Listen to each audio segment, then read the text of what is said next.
c'est bon là? Ouais, attends.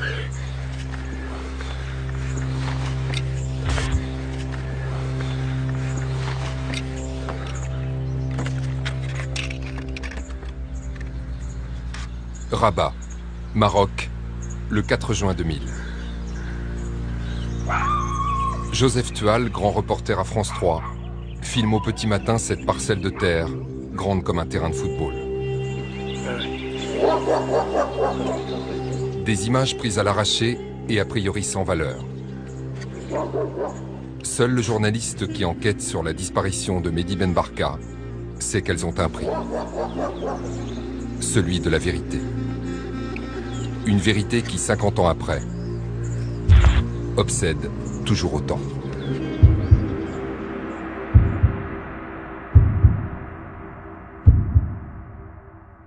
Revenons donc à vendredi 29 octobre. À Saint-Germain-des-Prés, il est 12h15. 3 hommes sautent sur Mehdi Barka, le mettent dans une voiture et se sauvent par la rue de Reims. Il fait partie de ces gens, Mehdi Ben Barka, qui auraient probablement changé le cours de l'histoire de son pays, peut-être même du monde. Personne n'a jamais revu le principal opposant au régime d'Hassan II.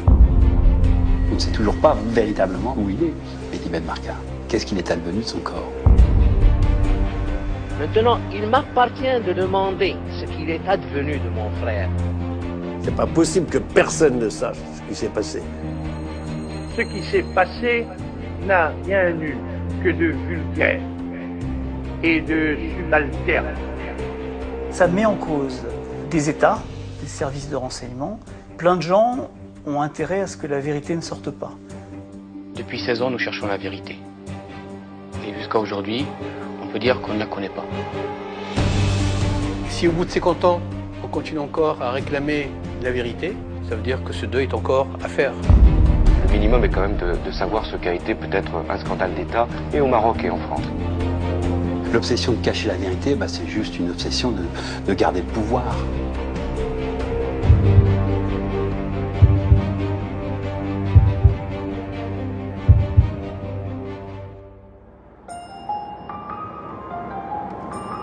Depuis 24 ans, Joseph Tual enquête sur l'affaire Ben Barka. Rien n'a échappé au journaliste d'investigation qui s'est longuement penché sur le dossier d'instruction de plus de 10 000 pages, jusque-là jamais révélé. Sans baisser la garde, Joseph n'a pas seulement informé sur ce crime d'État resté impuni, il a aussi fait avancer l'enquête. Et pour lui, comme pour la justice française, cela ne fait aucun doute. L'instigateur principal de l'enlèvement du leader politique marocain ne serait autre que le roi Hassan II. Alors là, on va où là? On va chez monsieur Gilles Perrault, l'auteur de Notre ami le roi. Ça te fait esquisser un sourire apparemment. Oui, parce que, un sourire nostalgique, parce que Gilles Perrault, c'est Notre ami le roi, c'est 1990. Et les débuts de mon travail, de ma prise de conscience des affaires marocaines sous l'égide d'Hassan II. Et on ne peut pas comprendre l'affaire Ben Barka si on ne mesure pas ce qu'était Hassan. Exactement. Hassan II ne partageait pas le pouvoir. Toutes les décisions importantes passaient par lui. La décision d'enlever Mehdi Ben Barka, c'est lui.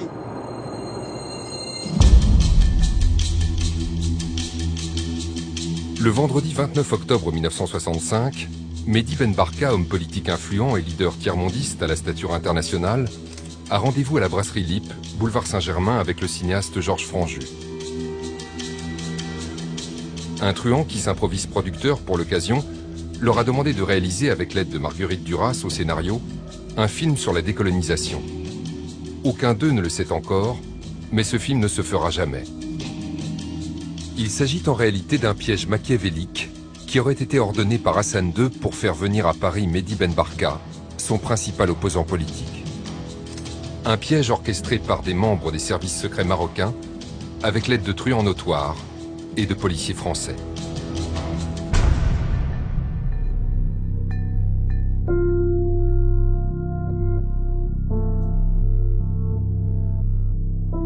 Dans les années 90, Gilles Perrault publie un portrait sans concession d'Hassan II, jusqu'alors ami de la France, et révèle au grand public les contours sombres d'un pouvoir exercé par la terreur.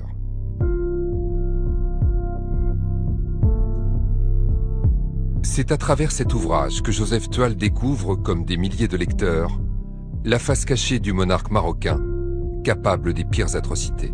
De Gaulle disait de lui, il est inutilement cruel. Ce qui est intéressant, hein, c'est un mot de chef d'État.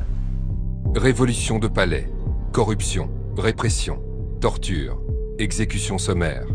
L'écrivain français dénonce dans son livre toute l'horreur hassanienne. Il est depuis interdit de séjour au Maroc. Il y a chez Hassan II une sorte de dégustation esthétique de la souffrance des autres qui fait horreur, qui est horrible, véritablement horrible. Dans Notre ami le roi, Gilles Perrault révèle aussi l'existence de la prison de Tazmamart. Un bagne terrible, symbole de ces années de plomb, dans lequel Hassan II jetait aux oubliettes tous ceux qui contestaient son pouvoir. Les gens sont condamnés à des peines de détention à temps et ils entrent à Tazmamart dans des cellules obscures dont ils ne sortiront plus que les pieds devant. Des scorpions qui viennent, là, la vermine. On est malade, on crève. Une nourriture de famine. On devient fou, bien sûr. Il y a beaucoup de fous dont les hurlements terrorisent les autres. C'est fou.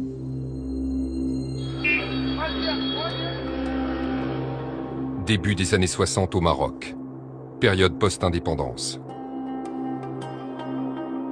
Mehdi Ben Barka, leader politique de gauche, souhaite en accord avec Mohamed V voir instaurer dans son pays une véritable démocratie.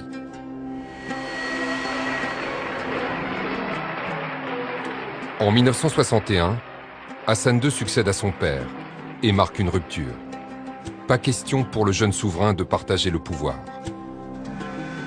Accusé de complot contre la monarchie, l'opposant politique Mehdi Ben Barka est en exil en Europe. On le dit sur le retour. Hassan II, sous des airs de conciliation, va en vérité tout faire pour empêcher le leader de gauche de revenir aux affaires. Mehdi Ben Barka, avec Mohamed V, avait comme idée de faire du Maroc un véritable état de droit constitutionnel, régime constitutionnel, comme en Espagne, comme en Belgique, comme en Angleterre. Et Mohamed V, dès son retour au Maroc, avait annoncé qu'il y aurait une constituante, ce qu'a craint immédiatement Moulay Hassan. La constituante l'aurait empêché d'être le roi absolu qu'il a été. Dans une salle de son palais, le roi Hassan II se prépare à enregistrer le discours du trône. Un discours qui va commander l'avenir politique du pays. Car le roi est aussi le chef de l'État, le maître du jeu politique. C'est lui qui, en dernier ressort, tranche, décide, exige. C'était deux choix de société complètement différents. D'un côté, un système féodal, des intérêts qu'il fallait défendre à tout prix, des intérêts personnels, des intérêts néocoloniaux, mais de l'autre côté, des intérêts d'une population déshéritée, exploitée, surexploitée. Mehdi Ben Barka voulait, avec pour objectif, en s'appuyant sur les masses populaires, d'arriver à construire un Maroc nouveau.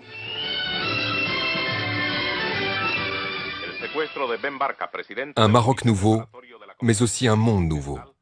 Car l'influence de Mehdi Ben Barka ne se limitait pas à son pays. Son combat, forcément de gauche, était international. Aider le Vietnam de deux formes différentes. Podemos ayudar al Vietnam por medio de dos formas diferentes. D'abord, en ouvrant des fronts de lutte partout où nous le pouvons.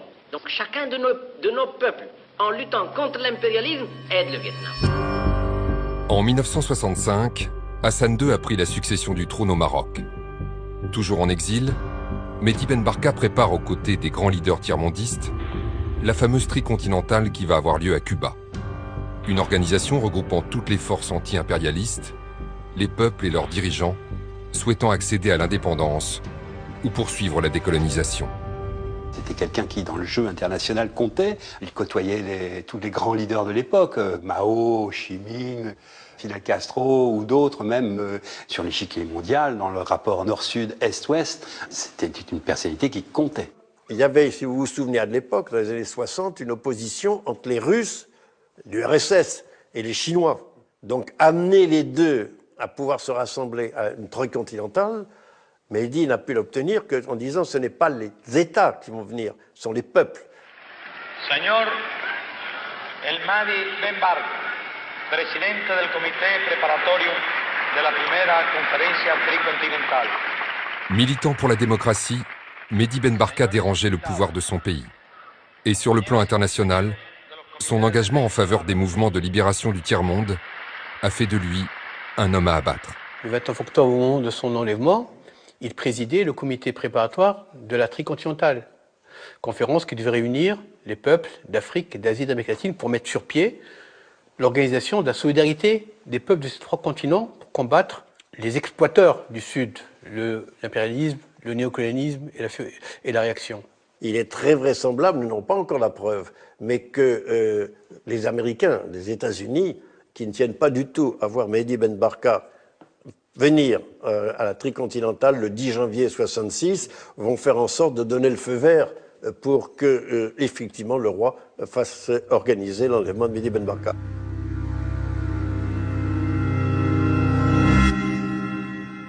Cette menace sur sa vie existait, nous en avions conscience. Lorsque nous avions quitté le Maroc en 1964, la première fois que je l'ai revu, après 1 an et demi d'absence, au début je ne l'ai pas reconnu parce qu'il portait des fausses lunettes et une casquette, parce que là aussi, en Europe, il ne se sentait pas totalement en sécurité. Donc lui prenait ses précautions, et on savait qu'il prenait ses précautions, et on savait qu'il était menacé par le régime marocain. J'ai toujours dit que le roi était responsable d'avoir voulu faire enlever Mehdi Ben Barka et que finalement, il était coupable de sa mort parce qu'à partir du moment où vous enlevez quelqu'un, vous assumez les responsabilités de vos gestes. En France, aux États-Unis, au Maroc, de nombreuses personnes avaient intérêt à ce que Mehdi Ben Barka disparaisse. Peu importe qui s'en chargerait. Si aujourd'hui plus grand monde ne doute du plan qui a pu être fomenté par le pouvoir marocain de l'époque, Hassan II n'a jamais été officiellement mis en cause. Un premier procès retentissant a bien eu lieu à Paris, 1 an après l'enlèvement. Pas moins de 167 témoins français et marocains ont défilé à la barre. Mais au bout du compte, le verdict n'aura pas permis de révéler les ou le commanditaire.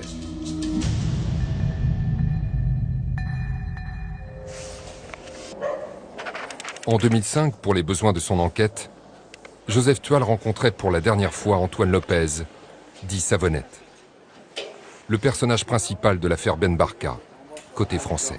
Bonjour. Salut. Christian. Bonjour. Christian. Français. Ça va? Allez. Ça va pas? Ça va pas? J'ai 17 de tension. Ah bon? Allez, fais gaffe ça. D'habitude, je suis autour de 15, quand j'ai beaucoup, quoi.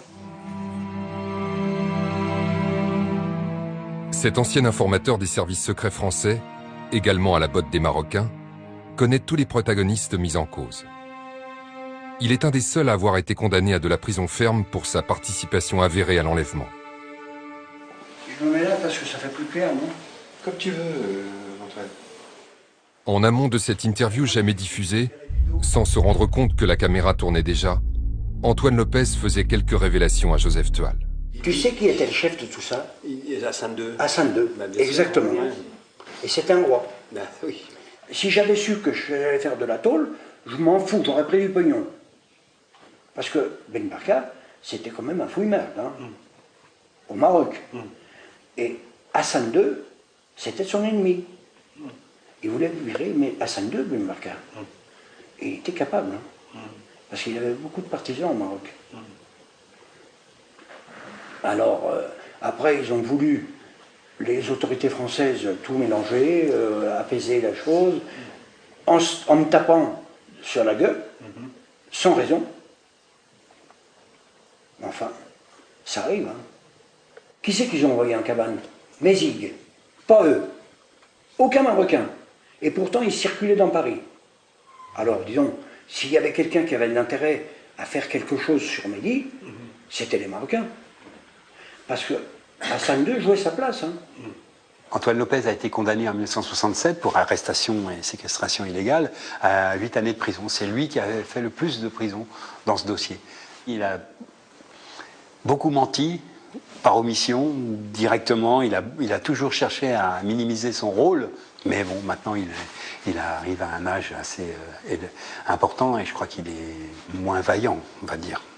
Mon sentiment, c'est une affaire maroco-marocaine, dans laquelle la cheville ouvrière, bien sûr, est Antoine Lopez, qui va mouiller à la fois la police, dont il est l'informateur, et les services de renseignement, dont il est l'honorable correspondant, d'une manière très à droite, en se disant, si ça réussit, j'en dis un petit peu, mais pas suffisamment, si ça réussit, ils ne le sauront pas, et si ça échoue, je dirais, mais je vous ai prévenu.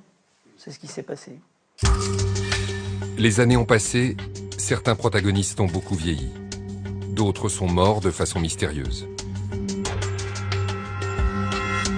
2 procès se sont joués à Paris. Pas moins de 10 juges se sont passés le relais. Des dizaines de fausses pistes et des centaines d'articles ont fait les choux gras de la presse. Mais on ne sait toujours pas officiellement comment est mort Mehdi Ben Barka.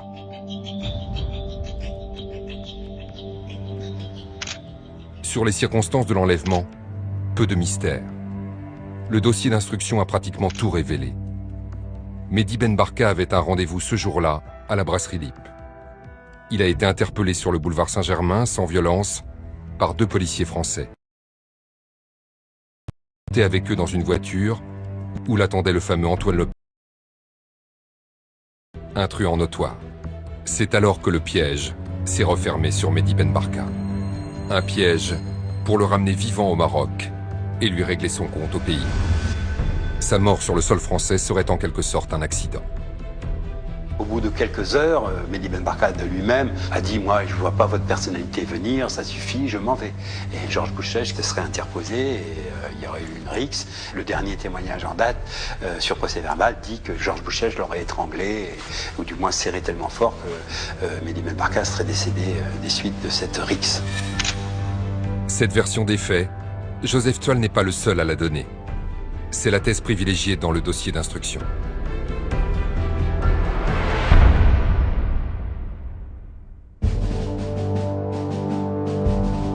Une autre thèse plus médiatisée mais jamais confirmée par l'instruction a longtemps voulu que le général Oufkir et le commandant de Limi, 2 fidèles d'Hassan II, respectivement ministre de l'Intérieur et chef de la Sûreté du Maroc, viennent en France dès son enlèvement le 29 octobre pour torturer Mehdi Ben Barka et le tuer. Mais à l'épreuve des faits, cette version ne tient pas. Oufkir et Limi n'étaient pas présents sur le territoire français le jour de l'enlèvement. En fait, ils ne sont arrivés en France que 24 heures plus tard. C'est cette mort qui fait venir en France Oufkir, car je pense que Oufkir n'était pas prévu si tôt en France. Il vient, en fin de compte, comme Limi d'ailleurs, ils viennent effacer les preuves de l'enlèvement, en tout cas. Du moins, ils viennent pour brouiller les pistes et surtout négocier avec les autorités françaises pour que ça reste un secret d'État. Pourquoi ça tient pas cette merde de micro? Non, parce que j'ai bougé. C'est en 1993 qu'un des premiers rebondissements majeurs survient dans l'affaire Ben Barka en sommeil depuis des années. Alors que la justice a perdu la trace des truands qui ont enlevé l'opposant marocain, Joseph Toile et une de ses consoeurs recueillent un témoignage capital, celui d'Ali Bourekat. Ce franco-marocain, ancien détenu au Maroc, a été enfermé plusieurs années avec ses 2 frères dans l'une des prisons secrètes du régime d'Hassan II, appelée le PF3. Il raconte sa rencontre avec 3 autres prisonniers français. Il y avait des gardes qui rigolaient toujours avec un, il l'appelait Dédé, un, il l'appelait Pierrot, et un autre qui avait une voix rauque, alors lui, il n'avait pas de surnom. Joseph Toile et sa consoeur comprennent alors qu'il s'agit de truands. 3 des fameux truands recherchés depuis longtemps par la justice française dans l'affaire de l'enlèvement de Mehdi Ben Barka. Un temps protégés par les Marocains, ils en savaient finalement trop pour être laissés en liberté. Le premier personnage que je vois, c'était Boussès. Et il m'était très facile de le reconnaître, puisque d'abord c'est un type que j'avais vu en personne et que j'avais reconnu dans les photos. Tout part du témoignage des frères Bourekat. Pour la première fois, on avait une trace physique des fameux truands de l'affaire, à savoir Georges Bouchèche, Leni, Dubaï et par ricochet, Palis. D'un seul coup, on savait, on avait une trace concrète d'eux au Maroc, puisque eux-mêmes disaient, voilà, nous, on a été détenus pendant plusieurs mois avec eux. Ils étaient nos voisins de cellule. Donc vous avez en face de vous, dans une des cellules, l'un des acteurs principaux de l'affaire Ben Barka. Oui, la cellule juste mitoyenne à la mienne, c'était Pierre Dubaï. Et quelle révélation vous fait-il? Et pourquoi vous parle-t-il d'abord? On parle parce qu'il m'a dit qu'eux, ils n'espéraient plus rien. Alors ils m'ont dit, vous avez la possibilité de sortir, nous sommes condamnés. C'est à ce moment-là qu'Ali Bourrekat apporte une confidence troublante. La tête de Ben Barka, il m'a dit, elle est là-bas. Il m'a dit, elle est en face. Et il m'a montré exactement l'endroit où elle était. Il m'a dit, elle est à 3 pas devant la cellule qui est juste en face de toi. Et elle est là sur le... Au PF3. Au PF3. Là, il nous révèle ce détail incroyable, à savoir, ce n'est pas le corps de Mehdi Ben Barka qui est rentré intégralement au Maroc, mais seule la tête aurait été ramenée au Maroc et enterrée dans cette petite prison, à savoir le PF3. Malheureusement, les traditions du Makhzen au Maroc étant ce qu'elles sont, on peut penser que le fait de détacher la tête d'un cadavre pour apporter la preuve de la disparition soit quelque chose qui soit possible. Cette façon de faire d'Hassan II, cruelle, correspond bien à cette possibilité qu'effectivement, seule la tête de Mehdi Ben Barka a été ramenée au Maroc comme preuve que son ennemi était bien mort. Afin de ne pas s'encombrer d'un mort difficile à ramener en toute discrétion au Maroc, il aurait donc été décidé d'en ramener la tête. Une preuve plus qu'un trophée de la disparition à jamais de l'opposant gênant. D'autres témoins, dont le médecin personnel du roi, ont déjà évoqué cette thèse et même raconté une scène hallucinante. Le lendemain même, à 2 h du matin, d'après ce que je sais, Oufkir, dans les jardins de la villa du Suissi, présente la tête de Ben Barka au roi.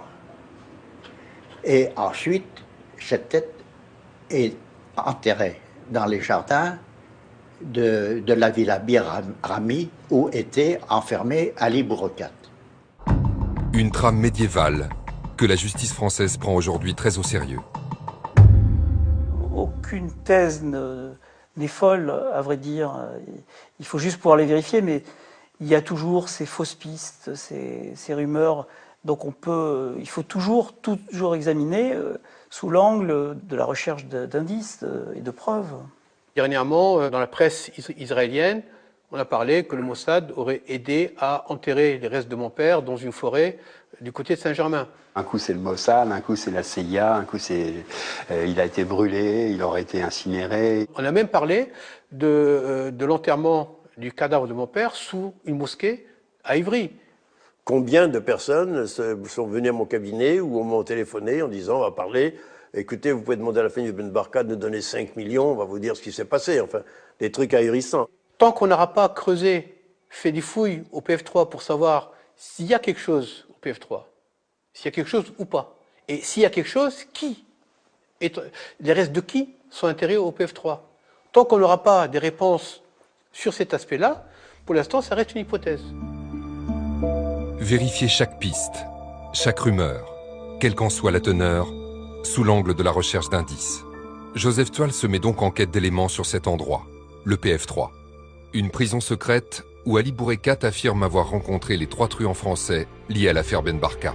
Qu'est-ce que c'est le PF3? Le PF3, c'est une prison secrète qui est dans le quartier chic de Rabat, qui est pas loin de la maison de la sœur du roi et qui est pas loin aussi du palais d'été.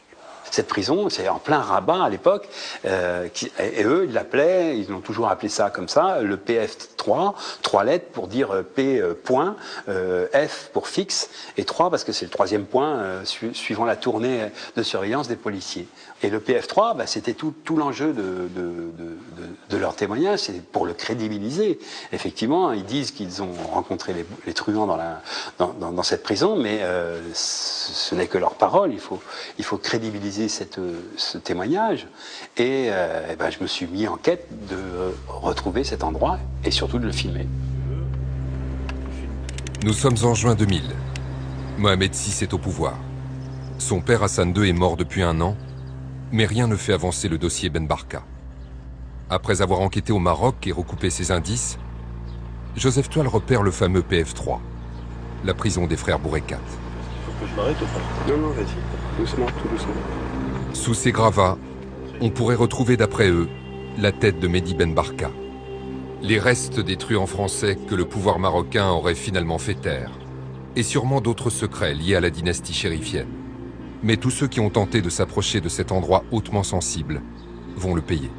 Il a fallu ruser, hein, puisque 24 heures sur 24, il y a toute une équipe de policiers marocains qui me suit en permanence. Donc à un moment donné, il a fallu faire une rupture de filature. Je me suis caché dans un coffre de voiture, dans un hôtel. On a réussi à leur échapper.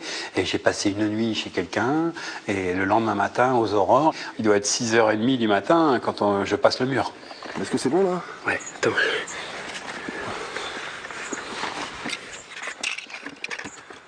Je suis monté sur les épaules d'un de mes confrères, Ali Emrabet, qui lui a payé cher cette aide qu'il m'a apportée, puisqu'on l'a condamné à 4 ans de prison par la suite, hein, mais c'est probablement ça qui a aussi pesé lourd dans la décision de le faire arrêter. C'est les premières et les seules images intérieures du PF3 tel qu'il était à l'époque en 2000. Alors le PF3 c'est important puisque ils sont enterrés 3 des 4 truands qui ont participé à cet enlèvement, et peut-être plus. Manifestement, c'est un tabou, puisque c'est un lieu qui est gardé, puisque quand on est allé sur place avec les gendarmes de la section de recherche qui m'assistaient, on a vu qu'il y avait un gardien, un chien, du linge qui séchait, des traces de pas, et c'est un lieu abandonné, un terrain vague, avec des hauts murs, en plein milieu d'une partie très résidentielle, à proximité d'ambassades, de résidences d'ambassadeurs. C'est un peu curieux. À ce moment-là, Joseph me dit j'ai pu filmer, etc. Il me raconte comment les bobines sont parties, on peut rentrer tranquillement, et on est dans sa chambre à l'hôtel, et à ce moment-là, Joseph me dit, vous voyez les voitures là-bas, elles m'ont suivi depuis Casablanca, elles vont vous suivre. Et effectivement, je quitte Joseph, les voitures me suivent, mais au moment où je prends 3 jours ou 4 jours après le repart pour Paris, toute une anecdote amusante, c'est qu'on est persuadé que Joseph m'a passé les bandes. Donc ma valise, qui est pourtant la première à partir, j'étais arrivé assez tôt, elle est bloquée, l'avion ne part pas. Alors ils ont simplement soulevé comme ça, ils n'ont pas vidé la valise, mais ils ont regardé s'il y avait les bandes. Si Joseph Tual n'y va pas avec sa caméra et ne filme pas l'endroit, et si la cassette n'est pas intégrée dans le dossier, cet endroit, il n'existe pas. Donc c'est déterminant. Pour être sûr que c'est bel et bien le PF3 qui l'a retrouvé, Joseph montre ces images à Midad Bourekat, incarcéré comme son frère Ali, à cet endroit. Je suis surpris, c'est formidable. Comme si je viens d'arriver au PF3. C'est bien là. Les cellules étaient véritablement là. On voit encore les traces des murs. Et j'ai été à la deuxième en partant de la droite, là. Il y a de cela plus de 24 ans. Là, ça change effectivement la donne, puisque de témoignages verbaux, on passe à une vérité claire et nette, établie, à savoir que le PF3 existe bien, je l'ai trouvé. Le juge, après, y est allé lui-même, même s'il n'a pas pu faire une perquisition en bonne et due forme. Mais le lieu existe et il ne peut pas être nié. Au cours de leurs entretiens avec la justice ou avec Joseph, les frères Bourekat ouvrent peu à peu la boîte de Pandore. Selon eux, le PF3 cacherait un charnier en plein Rabat. C'était un véritable cimetière, le PF3. Il creusait une très grosse fosse, il les jetait et puis il mettait de la chaux vive. Et... Vous avez vu et assisté à l'enfouissement de moins 30 corps. Ah oui, ou même plus. Au cours de 2 ans que nous sommes restés là-bas, dans notre cours, ils sont venus 5 ou 6 fois. Et à chaque fois, je n'ai pas compté les corps, mais à chaque fois, il y en avait, ils étaient entassés dans la camionnette. Alors je pense qu'il y a une telle réticence pour qu'on aille à cet endroit-là et qu'on le fouille, qu'il y a forcément des éléments de vérité au PF3. On peut le déduire. Si on ne veut pas qu'il s'y édifie un bâtiment, c'est qu'on ne veut pas qu'il y ait des fondations et donc des fouilles. Ni judiciaires, ni immobilières. Joseph ne lâche pas l'affaire. Le journaliste revient sur les lieux quelques semaines plus tard et réalise un nouveau reportage sur le PF3, au nez et à la barbe de ceux censés le surveiller. Il reste quelques points d'ombre de la période Hassan II. Des associations marocaines de défense des droits de l'homme estiment en effet à 600 le nombre de disparitions politiques encore non élucidées. Reportage, Joseph Tual, Alain Chabot. Une rue tranquille dans un quartier huppé de la capitale marocaine. La résidence de l'ancien ministre de l'Intérieur, Driss Basri, se trouve à quelques dizaines de mètres seulement. Nous filmons discrètement. Le sujet est sensible. En ce début juillet, les maçons sont au travail. En quelques jours, ils ont surélevé ce mur qu'ils enduisent maintenant de crépi. Un mur qui masque une ancienne prison politique, le PF3, de sinistre réputation. Mais notre caméra a attiré l'attention. Une voiture de policiers en civil nous rattrape aussitôt. Ses occupants nous prennent plusieurs fois en photo. Un deuxième tournage qu'on a effectué au Maroc pour voir ce qu'il était advenu du lieu. Et comme ces images, on prend sur le fait, entre guillemets, les maçons en train de maquiller le lieu, puisque de restaurer ce fameux mur et de lui changer son aspect, à certains endroits de le remonter. En gros, ils sont en train de modifier l'aspect extérieur et intérieur du lieu pour, j'imagine, mieux le cacher. Et on apprendra par la suite qu'ils ont planté des centaines d'orangers au cordeau à l'intérieur, et voilà. Mais pour masquer le lieu. Ben, peut-être que les autorités pensent que le temps va faire oublier la réalité de ce PF3 et de ce qu'il y a eu dans ce PF3. Les autorités pensent peut-être qu'en y plantant des orangers, on va oublier qu'avant ce lieu était un lieu de séquestration extrajudiciaire. Des orangers donc, pour faire oublier les horreurs du PF3. Le terrain appartient aujourd'hui à la gendarmerie royale. Il est strictement interdit d'y pénétrer. Qu'à cela ne tienne, Joseph poursuit ses investigations sur Internet. On retrouve le lieu en plein Rabat, quartier des Souissi. Toutes les villas sont équipées de piscines. C'est un quartier chic de Rabat. Grâce à un logiciel bien connu qui permet de revenir quelques années en arrière, voilà ce qu'il a découvert. Quand on remonte dans le temps, on voit le moment notamment où ils ont planté au cordeau tous les orangers. On voit les petits points. Vous voyez tous les petits points. On s'aperçoit que les orangers qui ont été plantés à l'époque ne poussent pas uniformément sur toute la parcelle. Là, c'est celle-ci.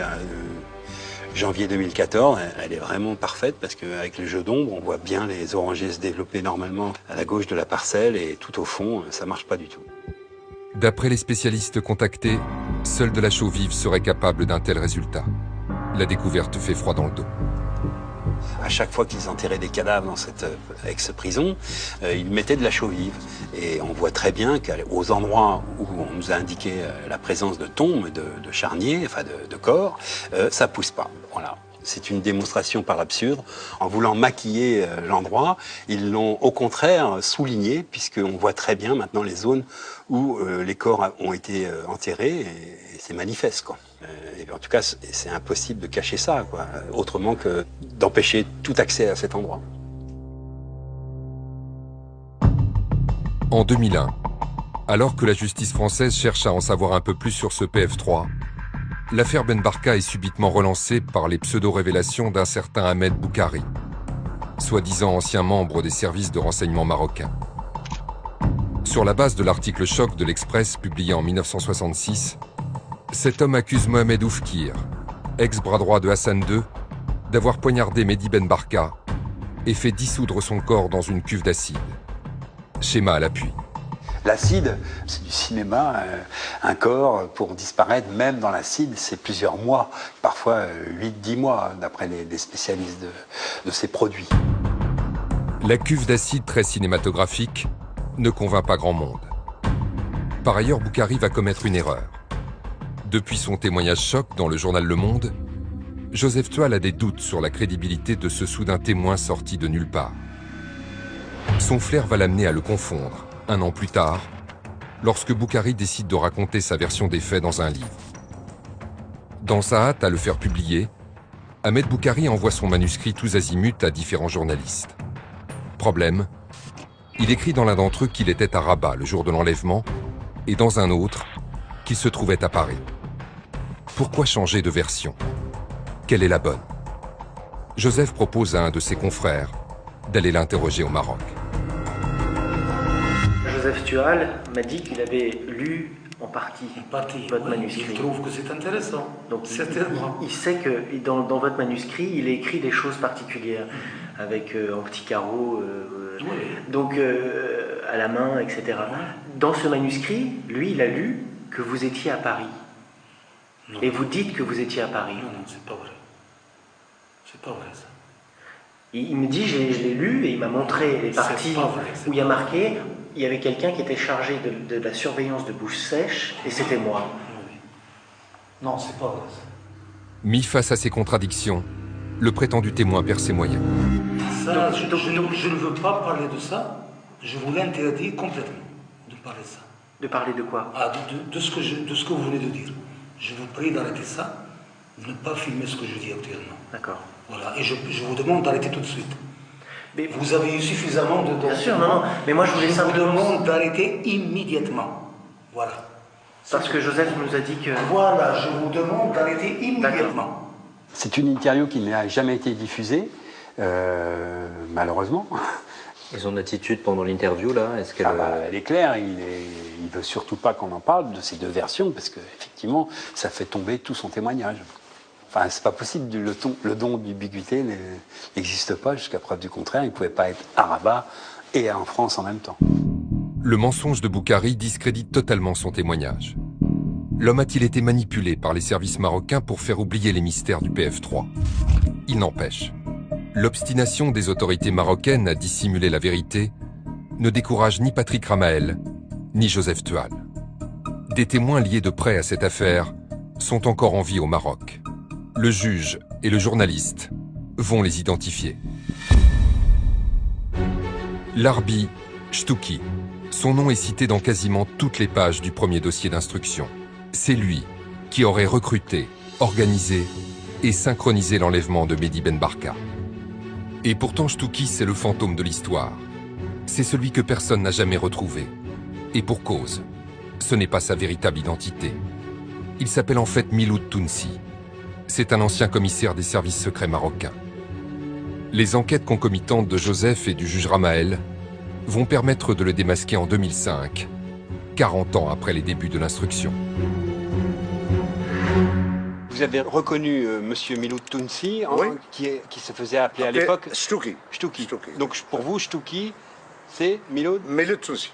Sans ambiguïté. Sans ambiguïté aucune. Il n'y a pas d'erreur possible. Il n'y a pas d'erreur. Je l'ai reconnu sur la photo et j'ai reconnu aussi bien le nom que le faux nom qu'il avait. L'ex-commandant Topji, longtemps au service de Dlimi, le bras droit du général Oufkir, a confirmé l'identité de l'organisateur présumé du rapt. La seule chose que j'ai témoigné avec le juge Ramael, c'est la présence d'un Tounsi que j'ai connu, que j'ai fréquenté à la Jet et qui a fait plusieurs voyages avec nous. Et je l'ai reconnu formellement. Donc ça, je peux témoigner. Je témoignerai demain. Si le juge a besoin de moi, je viendrai pour témoigner. Et vous n'avez jamais parlé de sa participation dans l'affaire Ben Barka? Et une fois, il s'est vanté. C'est-à-dire? Il m'a dit, sous le sceau de la confidence, qu'il avait participé. Mais à quel niveau, je ne sais pas. Il vous a carrément dit qu'il avait participé? Je l'ai dit au juge, d'ailleurs. Je l'ai dit au juge Ramael. Ce témoignage renforce ce que le juge avait découvert quelques mois plus tôt. Sur commission rogatoire, Patrick Ramael avait récupéré des photos, des vidéos et même l'écriture de Miloud Tounsi. L'expertise graphologique révélait que Chtouki et Tounsi étaient en fait une seule et même personne. Donc lui détient la vérité. Ah bah, si Tounsi voulait bien nous parler de l'affaire Ben Barka, oui, on en saurait déjà beaucoup plus. Et notamment, lui sait ce qu'il est advenu du corps. Il est vivant. Il habite à Rabat, à quelques centaines de mètres de l'avenue Ben Barka. Il sait plein de choses, et lui, il n'a pas été invité par son pays à témoigner, à raconter ce qui s'est passé. La vérité est forcément détenue par quelques personnes au Maroc. Le juge sait qu'il doit poursuivre son instruction à Rabat envers et contre tous ceux qui veulent empêcher de faire avancer le dossier. Octobre 2007. Patrick Ramael frappe un grand coup et lance 5 mandats d'arrêt internationaux contre 2 policiers et 2 hauts fonctionnaires marocains cités dans l'affaire. Et un dernier mandat contre Miloud Tounsi, alias Touki, aujourd'hui l'homme clé pour connaître la vérité sur la disparition du leader socialiste. Aujourd'hui, nous vous révélons en exclusivité que le juge chargé de l'enquête sur cette disparition lance 5 mandats d'arrêt internationaux contre d'actuelles hautes personnalités militaires et politiques marocaines. Une initiative qui pourrait troubler les relations entre Paris et Rabat le jour même, on l'a vu, de la visite de Nicolas Sarkozy au Maroc. Pour donner plus de poids à ces mandats d'arrêt, le juge n'a pas choisi sa date au hasard. Le 22 octobre 2007, jour de la visite au Maroc du président français. Furieux d'une telle audace de la part de la justice française, le protocole marocain annule le dîner officiel prévu le soir même. Furieuse l'était Rachida Dati, ministre de la Justice à l'époque. Furieux l'était également Nicolas Sarkozy, qui effectuait sa première visite en tant que chef d'État à l'étranger. De guerre lasse, si on peut dire ça comme ça, le juge, voyant qu'on le baladait, qu'on ne voulait vraiment pas lui donner la permission d'interroger simplement ces personnes-là à titre de témoin, n'a plus qu'un seul acte à faire, c'est les mandats d'arrêt, dans ces cas-là, les mandats d'amener, pour que les personnes se présentent devant la justice française, ce qui n'obère pas de leur culpabilité pour autant, hein, mais bon, c'est une façon coercitive d'obtenir ces auditions. Nicolas Sarkozy, il estime que ce genre de révélation à ce moment donné, c'était pour gâcher son voyage. C'est-à-dire, en gros, c'était pas contre les Marocains, mais contre lui. Lui, dès que ça l'arrange pas, c'est toujours contre lui. Oui, mais bon, dans le cas présent, ce n'était qu'un accessoire. Pour avoir un retentissement médiatique, c'est tout. Mais un accessoire quand même. Depuis des années, nous attendions du Maroc l'exécution de commissions rogatoires précisément touchant ces personnes. Le gouvernement marocain, sans doute par la pression des sécuritaires n'agissant pas, il était temps que M. Ramael décide de prendre une pareille décision et décide des mandats d'arrêt internationaux. Depuis 2003, le Maroc et ses commissions rogatoires, elles ne sont pas exécutées. Il y a bien un refus marocain et on a complété avec le PF3, on a complété, etc. En fait, tout ce qu'on a pu savoir, tout est lié. Or, c'est niet.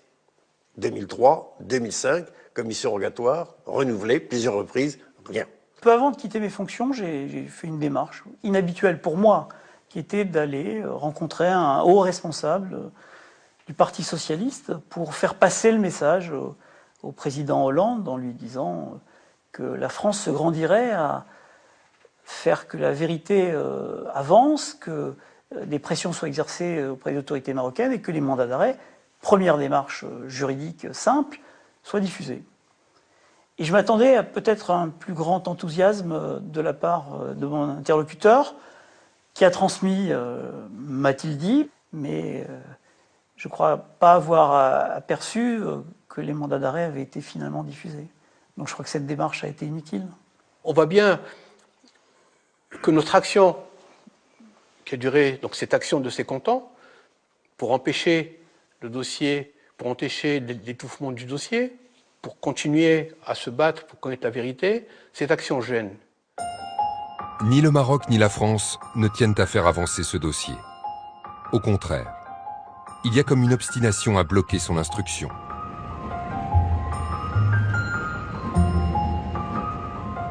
En mai 2015, c'est un autre procès qui se joue à Douai. On va assister au procès en appel de l'avocat historique de la famille Ben Barka, qui est accusé de violation du secret d'instruction parce qu'il le revendique d'ailleurs, qu'il a informé la presse qu'il y allait avoir des mandats d'arrêt contre personnalités marocaines. Miloud Tounsi, le vrai fauche Touki, poursuivi par un des 5 mandats d'arrêt, s'est fendu d'une plainte contre X pour violation du secret d'instruction. Un comble pour la justice française qui recherche ce fugitif depuis 50 ans pour complicité d'assassinat. C'était dans toutes les sauces. C'est mon procès là, qui faisait. Il ne s'est évidemment pas présenté au procès. C'est une farce judiciaire qui se joue ici. On est toujours dans le cadre de l'intimidation. C'est tout. Je crois que M. Nobila l'a très bien résumé. C'est nous faire perdre du temps et mettre des entraves à chaque fois à l'avancée, enfin, les tentatives d'avancée de la justice pour la vérité. Non, il dit même pas ça, il dit « je ne parle pas à la presse ». L'avocat marocain qui défend Miloud Tounsi refuse toutes les demandes d'interview de Joseph. On peut vous parler un petit peu ou pas? Je ne parle pas à la presse. Je voulais vous saluer simplement. Caméra éteinte? Je sais pas. Vous savez de loin, monsieur, tu vas être dangereux. Qui alors pour éclairer la presse et la justice sur ce crime resté impuni? Qui pour faire avancer le dossier? Comme le juge, l'avocat et le journaliste, la famille de Mehdi Ben Barka n'a jamais renoncé. Bonsoir à tous, merci pour votre présence, aussi nombreux chaque année. Un comité de soutien s'est constitué autour de Bachir, qui n'avait que 14 ans lorsque son père a disparu. Chaque année, ils se réunissent devant la brasserie Lip, le 29 octobre, en présence de Rita Ben Barka. Elle ne s'est jamais remise de l'enlèvement de son époux et déplore, comme le reste de la famille, une lâcheté d'État. Jusqu'à ce jour, elle n'a été reçue par aucun des présidents qui se sont succédés à l'Élysée. Bachir, porte-parole des Ben Barka, est professeur de mathématiques, comme son père. Voilà, messieurs. Dans son combat, il n'est jamais seul, comme ici à Douai, lors du procès fait à l'avocat de la famille pour révélation du secret de l'instruction. Des proches et des militants d'associations des droits de l'homme sont venus le soutenir. Ils réclament eux aussi la vérité et s'inquiètent d'un pouvoir politique au Maroc, peu soucieux des valeurs que le célèbre opposant de gauche a défendues au prix de sa vie. Disparaître, c'est quelque chose de grave, d'extrêmement grave. Et donc lui, comme opposant politique, il devient le symbole de la lutte d'un tout un peuple pour la démocratie, pour la vérité, pour la justice et pour l'état de droit. Et derrière tout ça, c'est tout ce système, ces appareils qui bloquent la vérité de Ben Barka, qui bloquent aussi toute cette vérité-là. Il reste des gens impunis à la tête du pouvoir. Est-ce que les jeunes là, qui ont défilé ces derniers temps, qui ont le mouvement du 20 février, ils réclament somme toute un peu la même chose? Donc, ce que voulait Mehdi Ben Barka n'est toujours pas acquis au Maroc. C'est d'une autre génération qui l'exprime à sa façon aussi. Il parle de justice sociale, il parle de liberté, de dignité, il parle de tout ça, mais au fond, Ben Barka, c'était aussi ces valeurs-là. Oui, d'accord. Joseph, à bientôt. Allez, au plaisir. Au plaisir.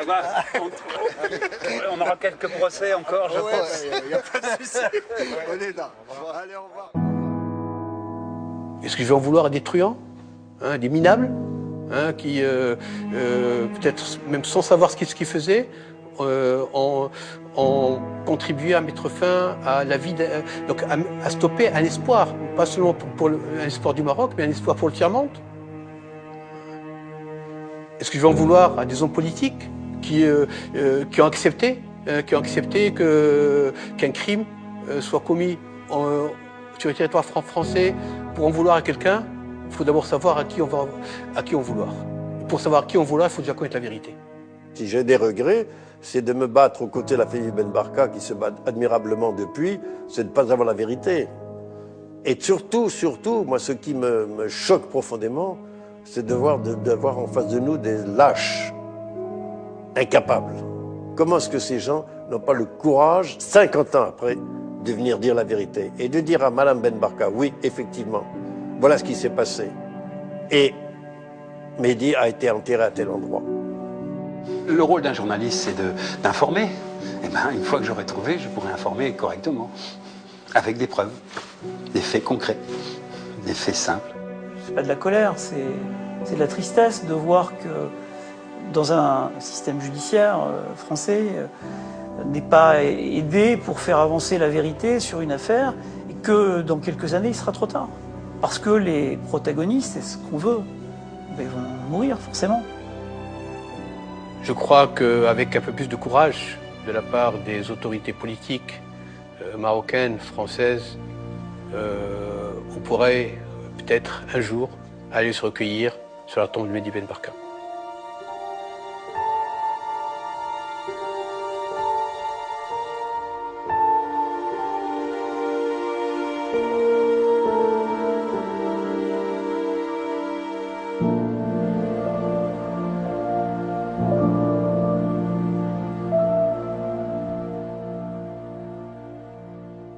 Alors, sire, venons-en à un point qui demeure mystérieux, un point qui fait couler le plus d'encre. Je veux parler de ce qu'on a appelé l'affaire Ben Barka. L'assassinat politique n'a jamais été et ne sera jamais dans l'éthique de la monarchie marocaine. Soyez assurés que j'ai été moi le premier outré et révolté quand j'ai appris la disparition de M. Ben Barka. Toujours est-il, c'est que je l'ai dit dans une déclaration, j'ai toujours tenu à pouvoir accomplir mon devoir de croyant, à entrer dans une mosquée en n'ayant pas sur mes mains la moindre tache de sang innocent.